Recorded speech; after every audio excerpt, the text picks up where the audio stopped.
नमस्ते बंधुओं, कैसे हैं आप सब।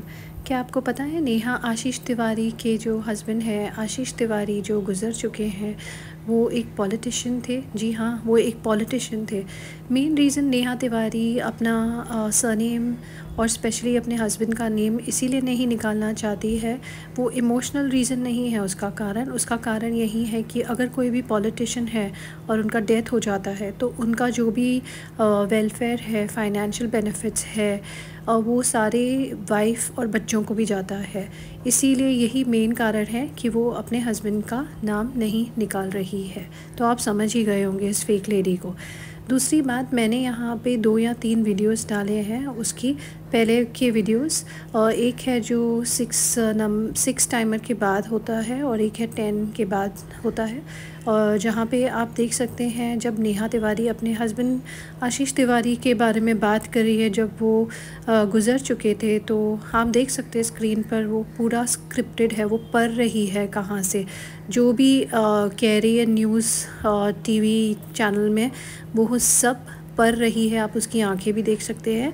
और इसे कहते हैं स्क्रोल रीडिंग। तो ये सब स्क्रिप्ट लिखा रहता है और हम जब कैमरा से थोड़ा सा आइज़ या तो नीचे करते हैं या डायरेक्ट कैमरा में करते हैं तो हम वो स्क्रिप्ट भी पढ़ते रहते हैं। तो वो आइज़ का जो बॉल्स होता है उससे पता चलता है जब वो उस स्क्रिप्ट की तरफ से आगे पीछे होता है।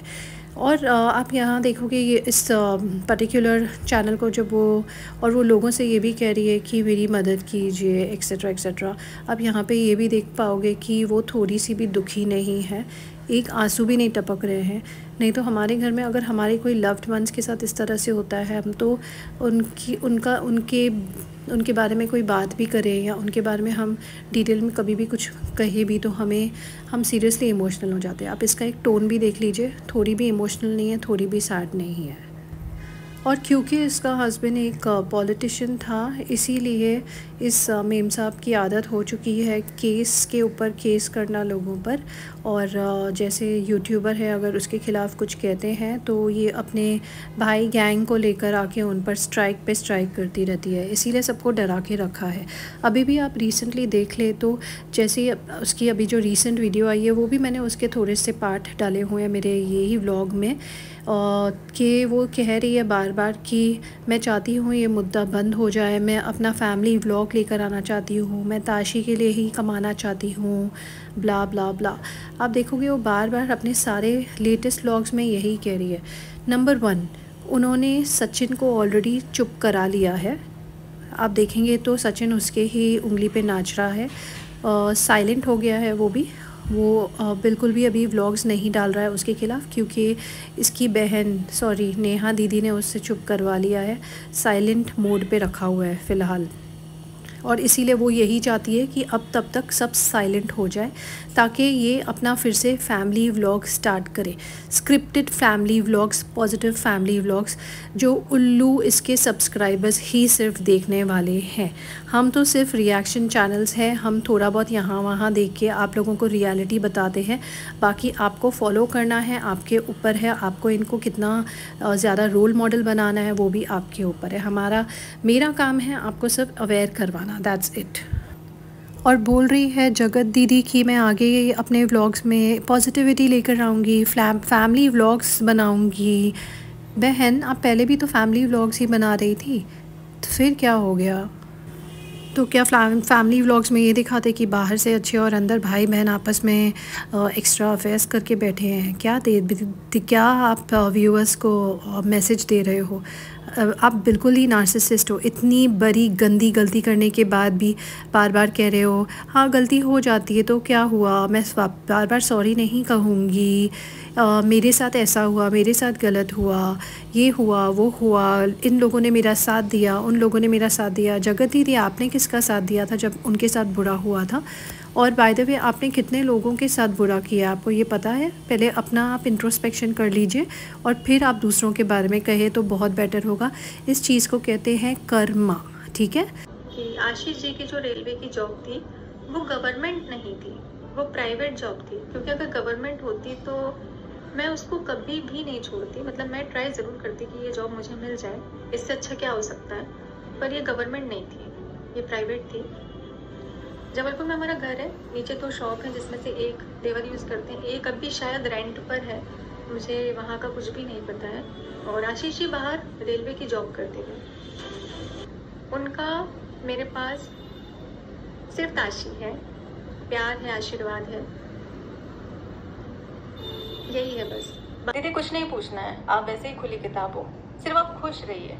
हम कौन होते हैं आपसे सवाल पूछने वाले, आप खुश रहिए। और जो भी सवाल पूछे गए हैं वो बहुत ही ज़्यादा बेसिक हैं, जो नॉर्मली सभी के मन में चलते हैं वैसे सवाल हैं, जिसमें से कोई एक भी ऐसा शब्द या फिर ऐसा कोई सेंटेंस, ऐसा कोई कमेंट नहीं है जिसने मुझे हर्ट किया हो कि ये आशीष तिवारी, वो आशीष तिवारी जिसके जान हॉस्पिटल की लापरवाही की वजह से चली गई। आज 10 दिन हो गए इस बात को। अब जाके हिम्मत आई कि मैं आप लोगों को बता पाऊँ कि उनके साथ क्या हुआ था। कुछ नहीं था, उन्हें नॉर्मल फ्लू था जिसकी मेडिसिन वो पीसीजन डॉक्टर से ले रहे थे। ट्रीटमेंट चल रहा था उनका। संडे का दिन था, डॉक्टर अवेलेबल नहीं थे, इसलिए उन्होंने अपने भाई से कहा कि मुझे सांस लेने में तकलीफ हो रही, मुझे हॉस्पिटल ले चलो। मेट्रो हॉस्पिटल लेकर गए। उन्होंने एक्सरे किया, बताया कि इन्हें निमोनिया है जो कि ज़्यादा बढ़ गया है, आप इन्हें मेडिकल ले जाओ। उन्होंने कहा एडमिट कर लो, एडमिट नहीं किए, ऑक्सीजन नहीं दिया, कोई ट्रीटमेंट ही नहीं किया। उसके बाद एम्बुलेंस में इन्हें मेडिकल लेकर गए, मेडिकल में इन्हें एडमिट किया, ट्रीटमेंट करना स्टार्ट किए, अंदर जाने नहीं दे रहे थे, प्रोवाइड किया ऑक्सीजन। उसके बाद इन्हें अच्छा लगने लगा, इन्होंने अपने भाई से बोला भी कि अब मुझे अच्छा लग रहा है, मुझे खाना दे दो। खाना खाए भी। उसके बाद मुझे फ़ोन किया, 11:32 पर उनने मुझसे बात की, जो कि बिल्कुल नॉर्मल बात की। उसके बाद अपने भाई से बोला कि घर से मेरे लिए लोवर ले आओ। उनके भाई हॉस्पिटल से नीचे उतरे हैं, थोड़ी दूर गए हैं। उसके बाद हॉस्पिटल से कॉल आ गया 11:38 पे कि आपके भाई 10 मिनट जिंदा रहे। आप लोग बता सकते हैं इतने बीच में क्या हुआ होगा? हमें बाद में वहाँ से लोगों से पता चला कि उन्हें ऑक्सीजन नहीं दी गई। वो अपने लिए लड़े भी कि ऑक्सीजन की ज़रूरत है, लेकिन किसी ने उन्हें ऑक्सीजन नहीं दी। जब वो हार गए तब डॉक्टरों ने फ़ोन किया कि अब कुछ नहीं हो सकता। क्यों? प्राइवेट हॉस्पिटल ले नहीं रहे हैं। गवर्नमेंट हॉस्पिटल में वेंटिलेटर की सुविधा भी नहीं है, ऑक्सीजन भी नहीं है। मैं नहीं कह रही कि सारे हॉस्पिटल एक जैसे हैं, सारे डॉक्टर एक जैसे हैं, लेकिन जिनने इनका ट्रीटमेंट किया, जो डॉक्टर थे उस समय, मुझे उस डॉक्टर पर केस करना है। मैं चाहती हूँ कि आप लोग मेरा साथ दें।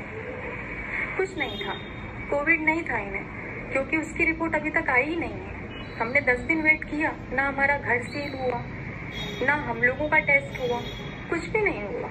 मतलब इन लोगों ने टेस्ट किया ही नहीं, और अगर किया है तो रिपोर्ट कहाँ है? हमें रिपोर्ट चाहिए, रिपोर्ट नहीं दे रहे हैं। जब इनकी बॉडी उठाई तो वहाँ पे ग्लव्स नहीं पहने थे लोगों ने, मास्क नहीं लगाया था, तो फिर कैसे लोगों ने कह दिया कि इन्हें कोविड था?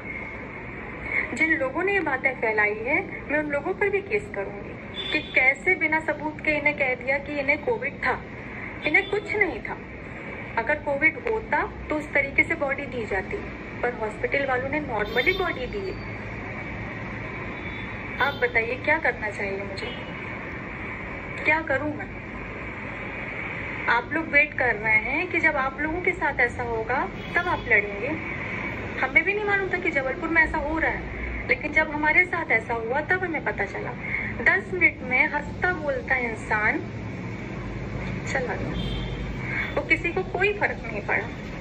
एक परिवार उजड़ गया, लेकिन किसी को कोई फर्क नहीं पड़ा। हम लड़ रहे हैं, हमें सपोर्ट की जरूरत है, हमें जस्टिस चाहिए। आशीष तिवारी सबके लिए लड़ते थे, लेकिन आज उनके लिए अगर कोई खड़ा नहीं हुआ तो मैं अपने आप को माफ नहीं कर पाऊंगी। मुझे जस्टिस चाहिए, मुझे वो डॉक्टर की डिग्री चाहिए जो उस समय वहाँ थे, जिन्होंने ट्रीटमेंट नहीं दिया। कुछ डॉक्टर हैं जिनका ईमान जिंदा है, ईमानदारी से काम कर रहा है, लेकिन मेडिकल कॉलेज में अभी ऐसा नहीं है। वहाँ पे अभी भी, उसके बाद भी लोगों की जान गई है, तो क्यों कोई एक्शन नहीं ले रहा है? मुझे जस्टिस चाहिए, मुझे आप लोगों का सपोर्ट चाहिए। प्लीज हेल्प कीजिए, सपोर्ट कीजिए, इस बात को बढ़ाइए। मुझे धरना नहीं चाहिए। फोन की खबर का एक बार फिर से असर हुआ है। जबलपुर में कोरोना संक्रमित कांग्रेस नेता आशीष तिवारी की मौत के मामले में उच्च स्तरीय जांच के आदेश दे दिए गए हैं। कलेक्टर कर्मवीर शर्मा ने जांच के लिए एक उच्च स्तरीय कमेटी गठित कर दी है। कमेटी में एडीएम स्तर के आईएएस अधिकारी और 2 सीनियर डॉक्टर्स को नियुक्त किया गया है। बता दें कि बीते दिनों कोरोना पीड़ित कांग्रेस के एक युवा नेता आशीष तिवारी की मेडिकल कॉलेज हॉस्पिटल में इलाज के दौरान मौत हो गई थी। मृतक की पत्नी नेहा तिवारी ने एक वीडियो जारी करते हुए इलाज में लापरवाही बरतने का आरोप लगाया था।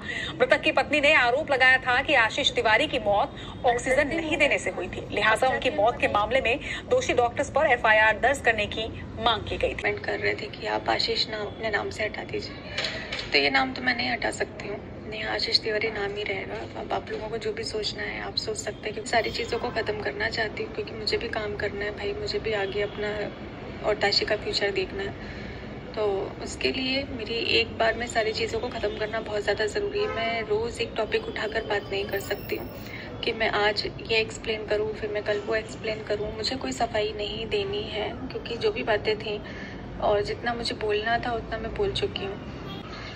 जो मेरे अपने थे उन्होंने भी इस समय मेरा साथ नहीं दिया, और इसका रीज़न ये नहीं है कि मैं गलत थी, क्योंकि गलतियाँ सब ने की हैं और मैंने बहुत बड़ी बड़ी गलतियों को भी माफ़ किया है। मेरी सामने आ गई, उनके सामने नहीं आई, अंतर सिर्फ इतना है। तो मैंने माफ़ किया, शायद मुझे भी माफ़ नहीं करना चाहिए था और उन सारी चीज़ों को भूलना नहीं चाहिए था। मैं भूल कर आगे बढ़ी और मैंने अपनाया।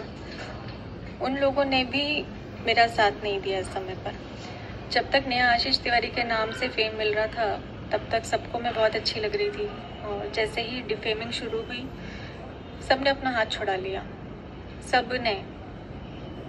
और ऐसी ऐसी बातें फिर उनको याद आने लगी जिसका अभी फ़िलहाल में कोई लेना देना नहीं है, लेकिन फिर भी जिस तरीके से बातें सामने आई, एक लौता जैसे ऐसा लगता है ना पूरी दुनिया में सिर्फ नेहा आशीष तिवारी ने ही गलती करी है और किसी की कोई गलती नहीं। मैंने ये चीज़ भूली है तो नहीं, मैं ये शादी नहीं हो रही है, और इसके कारण है ऑफलाइन भी कुछ ऐसी बातें हैं जो मैं नहीं चाहती हूँ कि ऐसे कैमरे पर मैं बोलूँ।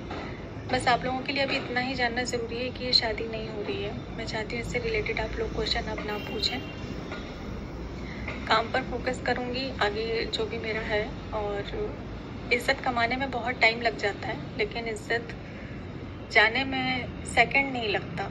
लेकिन मुझे खुद पर भरोसा है कि मैं आप लोगों के दिल में फिर से वही जगह बना लूँगी जो मेरी पहले थी।